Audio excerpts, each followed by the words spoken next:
but especially now in times like this, it helps to kind of reiterate about taking profits. So the question is how to know when to take profits.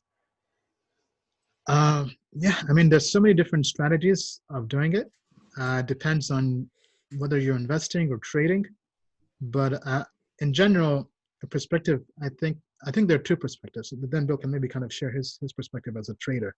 But the first perspective is, have you made money?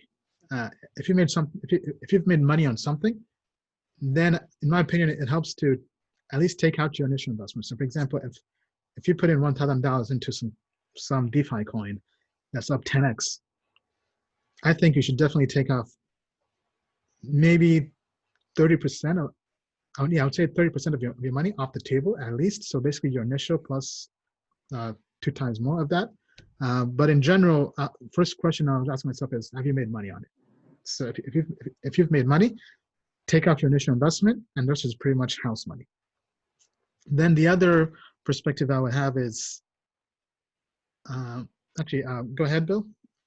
Makes sense for you to Okay, so yeah, I mean, I say it a different way. So yes, if you can get your initial investment out, great. If you can get your initial investment out and then 3 days later start rewarding yourself, you made a good decision, right? So, you know, we've all heard stories about how traders who lose money can get down. Well, you don't want that to happen to you. When you have a winner, you want to keep rewarding yourself by taking profits gradually as it moves up. Now, I know crypto can moon in a 4 or 5 day period. So here's the crypto version. If you look at your account and you're like, wow, you know, this is a lot of money. I want to go buy a new car. Get out. When you see that, when you go, wow, this is a lot of money, you'd be surprised how your own internal mechanism is picking up on a peak. Or it's just picking up on a time for you to go, okay, that's it, I'm done. All right. Well said, Bill. And to add on to that as well. So you also typically should have ideal allocations for your portfolio. So for example, if you want to have 60% Bitcoin, 30% Ether, and 10% altcoins, and you see one altcoin is like 80% of your altcoin holdings, then maybe it takes time to, maybe it's a good idea to take some profits. So whatever allocation you have for your portfolio, maybe it's something as simple as just you have 10 coins and you have 10% into each, but one coin does a 10x or whatever, and it ends up being 1/3 of your portfolio. So this is basically modern portfolio theory. So you basically then rebalance your portfolio. So you basically take profits from your winners and you buy the dip on your losers. So that's also one good way of doing that. So I would say that's kind of what more professional investors tend to use. Our team is also looking into what's called the black lit model. It's basically taking the market's opinion based on the market cap weights, then also taking your subjective opinion and combining those two together to then come up with an optimized solution. Now, this is kind of very more technical, but this I think would fall under the quantitative finance category. And this is currently what we're doing with our indices that we plan to launch. Apologies, there has been a delay, but hopefully we'll have them ready to go by this month. Right now in testing, the indices have been performing well. 13 out of our 14 indices have outperformed Bitcoin in the last 2 to 3 months of testing. So that's pretty good. But the way this works is you basically have the market cap weight. So let's say you want to build a portfolio and the weights of your portfolio is based purely on the market cap. So basically Bitcoin has what, 50 or 60% dominance, then that's the amount you'll have in Bitcoin. Then you go through all that. But that follows what's called a no more distribution. So to kind of go back to stats class, it's basically saying that this is kind of an ideal world.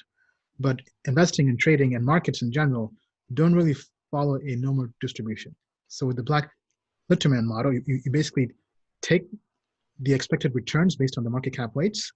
You're basically saying that Bitcoin will get X% return because it has this kind of market cap. Then you take your own subjective interpretation and you merge the two to kind of get this hybrid approach. It's definitely some pretty cool stuff. I definitely encourage you to go look into it. But you definitely don't have to be a quant to learn it. That's why we're working on bringing that to Token Metrics to make it easier, because we'll be building and giving people model sample portfolios based on our ratings, because this is what people have been asking for the most. Because even the site right now, although there's lots of information, it's still too much to kind of have very fast insights and actions. So making things easier by creating sample portfolios based on ratings, based on 14 different rating styles, so that people can go through and say, okay, this is the portfolio, this is how they rebalance the portfolio every week, every month, every quarter, every year. And we think that'll make things a lot easier. So, but yeah, I mean, lots of different styles in terms of how to take profits. But at the end of the day, as Bill mentioned, if there's a tangible goal, whether it's buying a house, doing something, and you have the money to do that, take that money. All right. So if you want to pay off your mortgage and you have enough money to pay off the mortgage and then some, probably a good time to take it off, especially in times like this, right? So you want to sell to optimists, and now's the best time to sell because people are buying. And as we mentioned back, I would say probably a few months back, especially back in March, when very few people were really bullish on crypto and Bitcoin because there was entire liquidity risk across all the markets. But our models had Bitcoin the highest it's ever been all year long. And to us, that gave us even more confidence. So people who bought the dip on Bitcoin when it went below 4,000, and then when the models basically took Bitcoin for the first time this year, I believe, out of the top 10 spot, 2 days before the Bitcoin halving, basically when Bitcoin reached 10K. To us, that was textbook. But we also realized that not everybody was able to kind of follow that along, right? So that's why creating the indices will make it a lot easier for people to realize and capture that value with our platform. But anyway, I know we've been rambling a lot. Definitely recommend, if you haven't yet joined, go to tokenmetrics.com. We have 14-day free trial. We also have 10% off if you use the coupon code CryptoFamily, all caps, one word. The trial will be ending soon, so definitely highly encourage you take up the offer, especially if we launch the indices. The trial is probably done. I'm sorry, because it was kind of a promotion to kind of get people in early on. But yeah, tell us what you think down in the comments below.